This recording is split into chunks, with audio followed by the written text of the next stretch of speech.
En las áridas tierras de Dry Hollow, Arizona, 1887, una simple gota de agua cambiará dos destinos para siempre. Hannah Moore, una joven viuda que lucha por mantener su rancho tras la muerte de su esposo, toma una decisión que desafiará las reglas no escritas de la frontera: dar agua a un guerrero apache moribundo.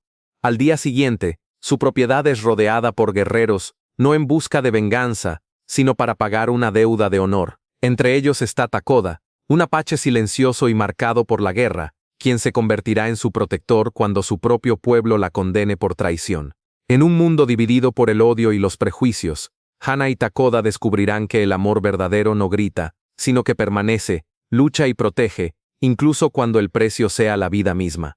La historia. El sol del atardecer pintaba de cobre las montañas que rodeaban Dry Hollow cuando Hannah Moore escuchó el gemido. Un sonido apenas audible, llevado por el viento seco que susurraba entre los matorrales de salvia. Se detuvo en el porche de su modesta casa de adobe, el cubo de agua aún pesado en sus manos, y aguzó el oído. Allí estaba de nuevo, débil, desesperado, humano.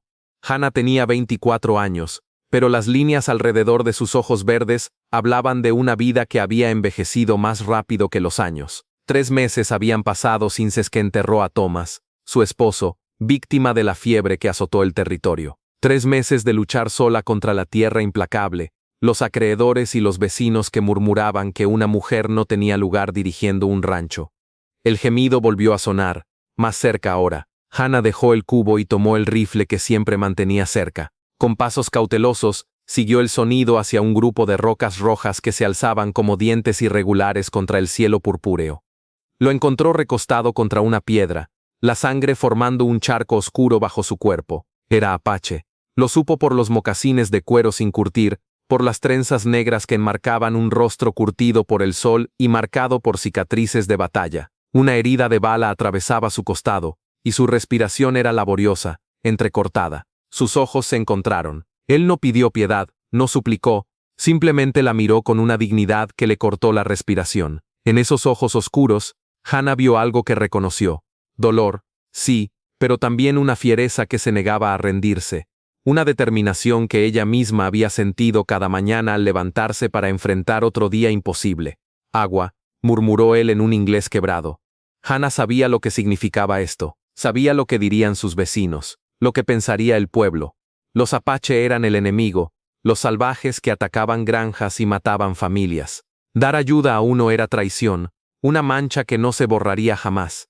Pero mirando a este hombre moribundo, Hannah no vio a un enemigo, vio a un ser humano que sufría. Regresó corriendo a la casa, y volvió con agua fresca y trapos limpios. El apache la observó con sorpresa mientras ella limpiaba su herida y le daba de beber lentamente. No hablaron, no compartían suficiente idioma para eso.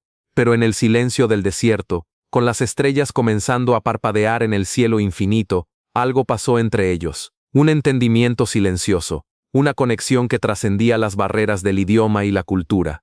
Takoda, dijo él finalmente, tocándose el pecho. Hannah, respondió ella, imitando el gesto. Él asintió lentamente y cerró los ojos. Hannah se quedó con él hasta que su respiración se calmó y supo que dormiría. Luego regresó a su casa, sin saber que había puesto en marcha una cadena de eventos que cambiaría su vida para siempre. Al amanecer, Takoda había desaparecido. Solo quedaba una pequeña turquesa pulida junto a la roca donde había yacido. Hannah se despertó al día siguiente con el sonido de cascos de caballos rodeando su propiedad. Se vistió rápidamente y salió al porche, el rifle en las manos, esperando ver a los vaqueros de algún rancho vecino, o tal vez al sheriff Donovan, con más noticias sobre los pagos atrasados del préstamo. En cambio, se encontró rodeada por una docena de guerreros apache montados en ponis pintados, inmóviles como estatuas de bronce contra el sol matutino. Su corazón se aceleró, pero mantuvo la barbilla alta. Si iba a morir, moriría con dignidad. Uno de los guerreros desmontó. Era alto, con hombros anchos y músculos que se ondulaban bajo su piel bronceada. Cicatrices de batalla marcaban su pecho y brazos, y sus ojos oscuros tenían la intensidad de un halcón.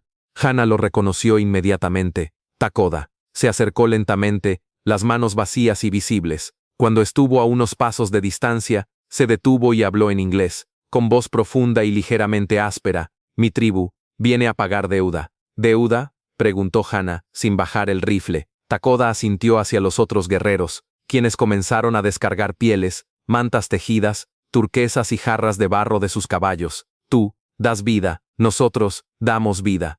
Hana observó con asombro mientras los apache organizaron los regalos en su porche. Eran hermosos, mantas con patrones intrincados en rojos y azules profundos, pieles de venado suaves como la seda, joyas de turquesa que brillaban como pedazos de cielo. No tienes que hacer esto, dijo finalmente. Takoda la miró directamente a los ojos. Sí, tengo que hacerlo.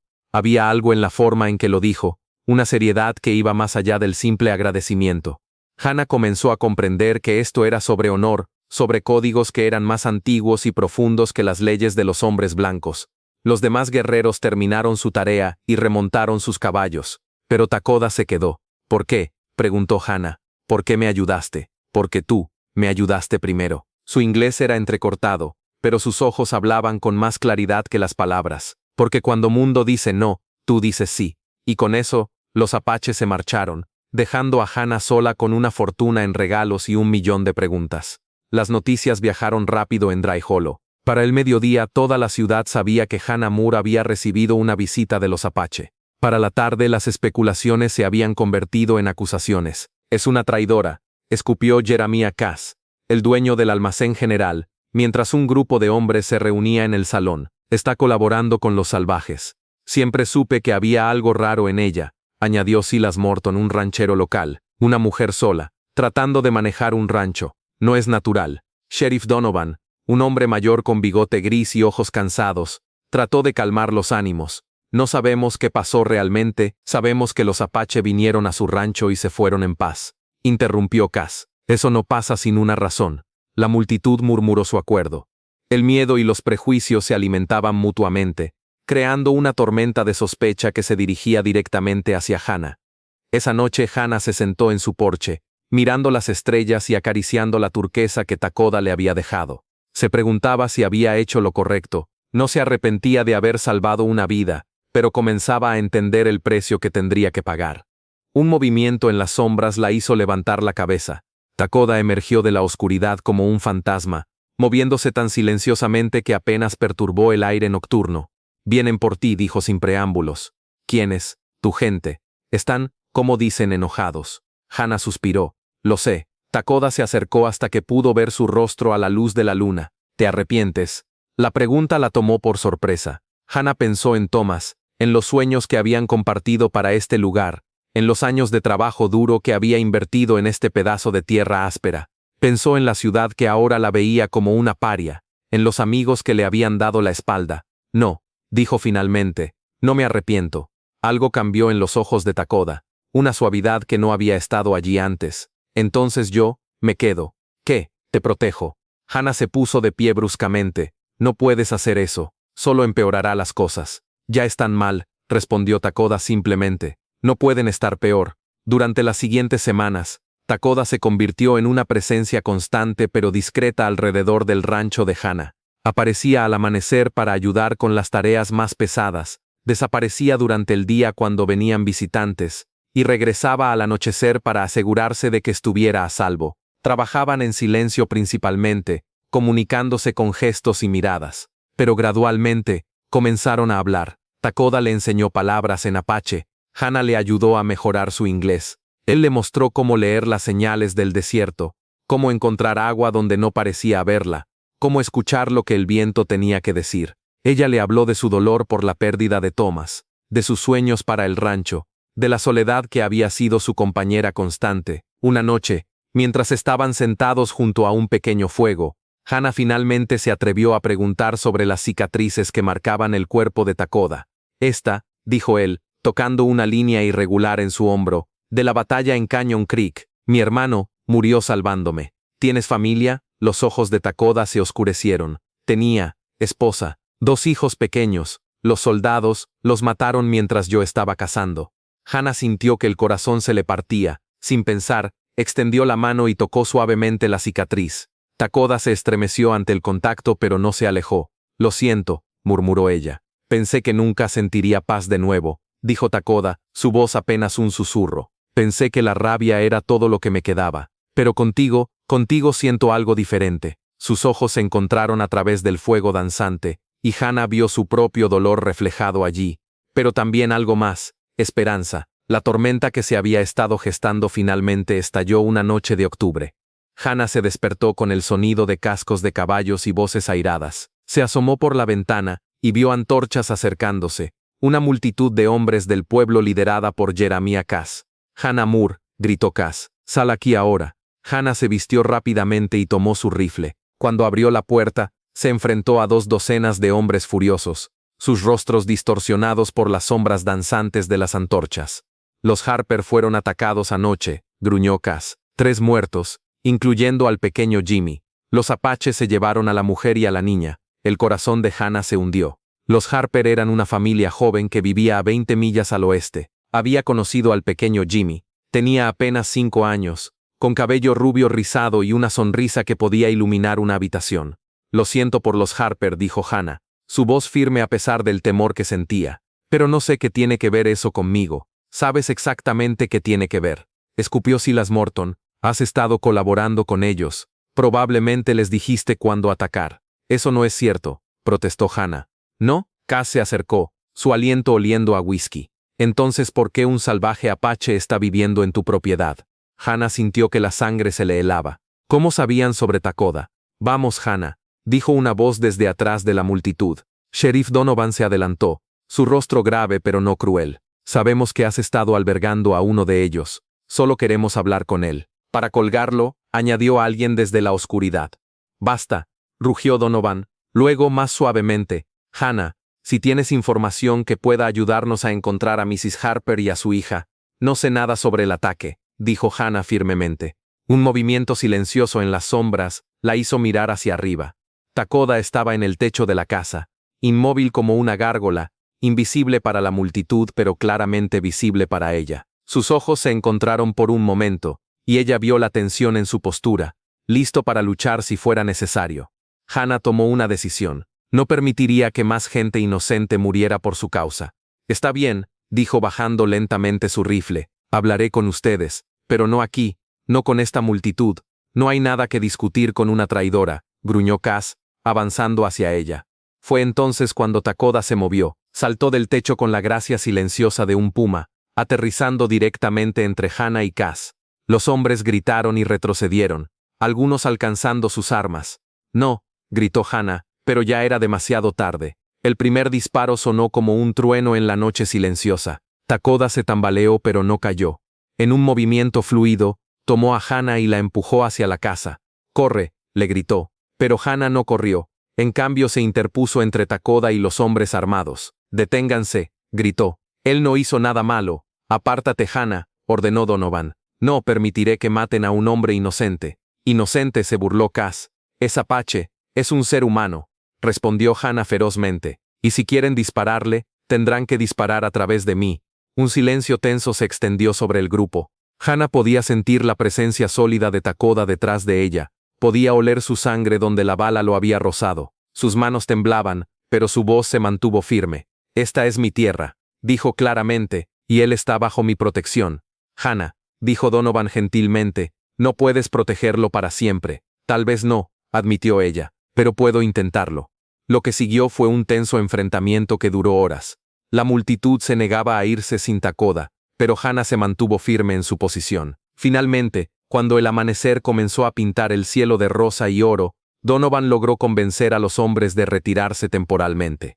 «Esto no ha terminado, Hana», advirtió Cass mientras se alejaba. «No puedes vivir para siempre con un salvaje». Cuando el último hombre se hubo ido, Hana se volvió hacia Takoda. La bala había creado un surco superficial en su brazo, pero sangraba profusamente. «Estás herido», dijo, dirigiéndolo hacia la casa. «Estaré bien», murmuró él, pero se dejó guiar. Hana limpió y vendó la herida en silencio, consciente de la proximidad de Takoda, del calor de su piel bajo sus dedos. Cuando terminó, él capturó su mano entre las suyas. «¿Por qué?», preguntó, su voz ronca. «¿Por qué arriesgas tu vida por mí?». Hana lo miró, viendo en sus ojos la misma pregunta que se había estado haciendo a sí misma. ¿Cuándo había comenzado a importarle tanto? ¿Cuándo había dejado de verlo como un extraño, y había comenzado a verlo como «¿qué? ¿Por qué?», dijo suavemente. «Cuando miro tu corazón, veo el mío». Takoda se acercó lentamente, dándole tiempo para alejarse si quería. pero Hana no se movió. Cuando sus labios se encontraron, fue como si el mundo entero se detuviera. El beso fue gentil al principio, tentativo, lleno de toda la ternura y dolor que ambos habían estado cargando. Luego se profundizó, convirtiéndose en algo feroz y desesperado, como si ambos supieran que podría ser la primera y última vez. Cuando finalmente se separaron, Hana sabía que había cruzado una línea de la que no habría retorno. Los días que siguieron fueron tensos y peligrosos. La noticia del beso se extendió rápidamente por el pueblo, alguien los había visto a través de la ventana, y la hostilidad hacia Hana se intensificó. Ya no podía ir al pueblo sin enfrentar miradas de desprecio y susurros crueles. Los niños le gritaban "Squaw" en la calle, las mujeres la evitaban como si fuera contagiosa. Pero lo peor estaba por venir. Una mañana, Hana despertó para encontrar a todos sus animales muertos, las vacas, los caballos, las gallinas. Alguien había venido en la noche y los había matado, dejando los cuerpos como una advertencia silenciosa. Takoda encontró las huellas de los asesinos y las siguió hasta perderse en el pueblo. Su rostro estaba sombrío cuando regresó. Fue Cass, dijo simplemente, y sus hombres. Hana se sentó pesadamente en los escalones del porche, mirando la masacre. Sin los animales el rancho no tenía futuro. Sin los ingresos de la leche y los huevos, no podría pagar el préstamo. Lo había perdido todo. Tal vez deberías irte, dijo Takoda suavemente, sentándose a su lado. Ir al este, empezar de nuevo. ¿Y dejarte aquí para que te maten? Mi vida no vale tu seguridad. Hana se volvió hacia él, sorprendida por la intensidad de sus propios sentimientos. Tu vida vale todo para mí. Las palabras salieron antes de que pudiera detenerlas, crudas y honestas. Takoda la miró con asombro, luego con algo que podría haber sido alegría. Y la tuya, dijo tomando su rostro entre sus manos, vale más que mi propia alma. Esa noche hicieron el amor bajo las estrellas del desierto, sus cuerpos uniéndose con una desesperación y ternura, que hablaba de todo lo que no podían decir con palabras. Hana se perdió en la sensación de las manos de Takoda en su piel, en el sonido de su respiración entrecortada, en la forma en que susurraba su nombre como una oración. Después, yacieron entrelazados, mirando la Vía Láctea extenderse sobre ellos como un río de diamantes.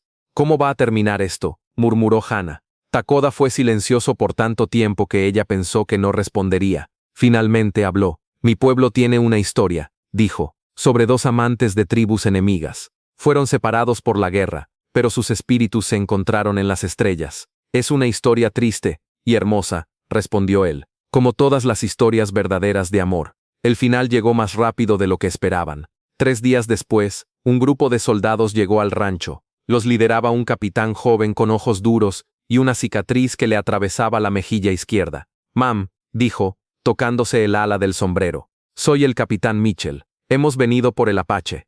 Hana sintió que su sangre se convertía en hielo. ¿Qué Apache? No juegue conmigo, señora. Sabemos que está aquí. El capitán miró hacia la casa. Takoda está acusado de participar en el ataque a la familia Harper. Eso es mentira, dijo Hana firmemente. Estaba aquí conmigo esa noche. La palabra de una colaboradora no cuenta para mucho, me temo. El insulto golpeó como una bofetada, pero Hana mantuvo la compostura. Colaboradora, por mostrar compasión hacia un hombre herido, por traicionar a su propia especie, respondió Mitchell fríamente. Fue entonces cuando Takoda apareció. Salió de la casa con las manos levantadas, su rostro sereno pero sus ojos ardiendo con una furia controlada. Estoy aquí, dijo simplemente. No, gritó Hana corriendo hacia él. No tienen pruebas. Takoda la detuvo con una mirada. Está bien, dijo suavemente. No, no está bien. Las lágrimas corrían por las mejillas de Hana. Sabes que no hiciste nada malo. Yo sé, dijo Takoda, tocando gentilmente su rostro. Tú sabes, eso es suficiente. Los soldados lo rodearon, preparándose para llevárselo. Hana se aferró a él desesperadamente. Takoda, por favor. Hana, dijo él, su voz baja pero intensa. Recuerda lo que te dije, sobre las estrellas. No, gritó ella, no voy a dejarte ir.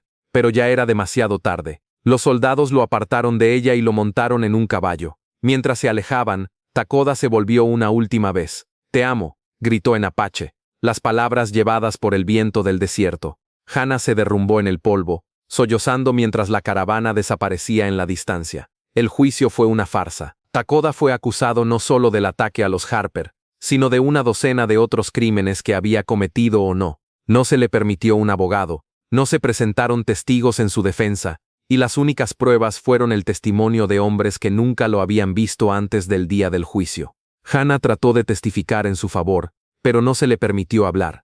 No necesitamos escuchar las mentiras de una traidora, dijo el juez. El veredicto fue inevitable, culpable en todos los cargos. La sentencia, muerte por ahorcamiento. Hannah luchó desesperadamente para salvarlo. Escribió cartas al gobernador territorial, al comandante del fuerte, a cualquiera que tuviera poder para detener la ejecución. Todas fueron ignoradas o rechazadas. 3 días antes de la ejecución programada, logró sobornar a un guardia para que la dejara ver a Takoda en su celda. Lo encontró encadenado pero no quebrado. Sus ojos se iluminaron cuando la vio, y Hannah sintió que su corazón se partía de nuevo al ver las marcas de tortura en su rostro. Hannah, murmuró, alcanzando hacia ella a través de los barrotes. Ella tomó su mano, sosteniéndola contra su mejilla. Voy a sacarte de aquí, dijo ferozmente. Tengo un plan. No, dijo Takoda gentilmente. No más planes, no más lucha. ¿Cómo puedes decir eso? No puedo perderte. Takoda la miró con una ternura infinita. Ya me tienes, para siempre. Eso no puede cambiar. Takoda, escúchame, dijo su voz urgente. Cuando me vaya, no te quedes aquí. Este lugar te matará con odio. Vete al este, empieza de nuevo, vive. No puedo vivir sin ti. Sí puedes, tienes que hacerlo, por nosotros dos. Hannah lloró entonces, larga y silenciosamente, mientras Takoda sostenía su mano y murmuró palabras de consuelo en apache. Cuando finalmente tuvo que irse, él la llamó de nuevo. Hannah, la turquesa que te di. Ella asintió, tocando la piedra que llevaba en una cadena alrededor de su cuello. Cuando mires las estrellas, dijo, tócala, y sabrás que estoy contigo. La ejecución se llevó a cabo en una mañana fría de noviembre. Todo el pueblo se reunió para verla, como si fuera un espectáculo. Hannah se quedó en las afueras de la multitud, incapaz de acercarse pero incapaz de alejarse. Cuando llevaron a Takoda a la horca, caminó con la cabeza alta, su dignidad intacta incluso ante la muerte. Sus ojos encontraron los de Hannah en la multitud, y le sonrió, una sonrisa triste pero llena de amor. ¿Tienes algunas últimas palabras?, preguntó el verdugo. Takoda miró directamente a Hannah. El amor no muere, dijo claramente, vive en las estrellas. Cuando la trampa se abrió, Hannah cerró los ojos y apretó la turquesa hasta que le cortó la palma. Epílogo. 5 años después, Hannah Moore Thompson se paró en el porche de su nueva casa en California, mirando hacia el este mientras el sol se ponía detrás de las montañas. A sus pies jugaba una niña pequeña de cabello oscuro y ojos que brillaban como estrellas. Mamá, dijo la niña, cuéntame otra vez sobre papá Takoda. Hannah sonrió, tocando la turquesa que aún llevaba alrededor del cuello. Durante 5 años, había estado contando la historia, cómo había conocido a un guerrero apache herido, cómo una simple gota de agua había cambiado 2 vidas para siempre, cómo el amor había florecido en el lugar más improbable. La niña no era biológicamente de Takoda, sino huérfana apache que Hannah había adoptado después de mudarse al oeste, pero en todos los sentidos que importaban, era hija de ambos, un puente viviente entre 2 mundos, criada con las historias de amor que trascendía las barreras. Takoda era muy valiente, comenzó Hannah, como siempre lo hacía, y me enseñó que el amor verdadero no grita, permanece, lucha, protege. Mientras hablaba, las primeras estrellas comenzaron a aparecer en el cielo violeta. Hannah miró hacia arriba y sonrió, sintiendo una presencia familiar en el viento nocturno. Había aprendido que Takoda tenía razón. El amor no muere. Vive en cada acto de compasión, en cada momento de valentía, en cada decisión de elegir la bondad sobre el miedo. Vive en las historias que contamos, en las lecciones que enseñamos, en los corazones que tocamos. Y sí, vive en las estrellas. Mientras la noche se extendía sobre California, Hannah Moore siguió contando la historia de su amor imposible, asegurándose de que nunca fuera olvidada, porque algunas historias son demasiado importantes para perderse, demasiado hermosas para morir, y en algún lugar en la vastedad del cielo nocturno, 2 espíritus encontraron su camino el uno hacia el otro, libres finalmente de las limitaciones del mundo que una vez los separó, unidos para siempre en el amor que había desafiado la muerte misma. El amor verdadero no conoce fronteras, no ve color de piel, no oye idiomas diferentes, no se detiene ante el odio o el miedo, es la fuerza más poderosa en el universo humano, la capacidad de ver el alma de otro y reconocerla como hermana de la tuya. En un mundo que a menudo nos enseña a odiar lo que no entendemos, el amor verdadero elige la compasión, Y esa elección, por pequeña que parezca, puede cambiar todo.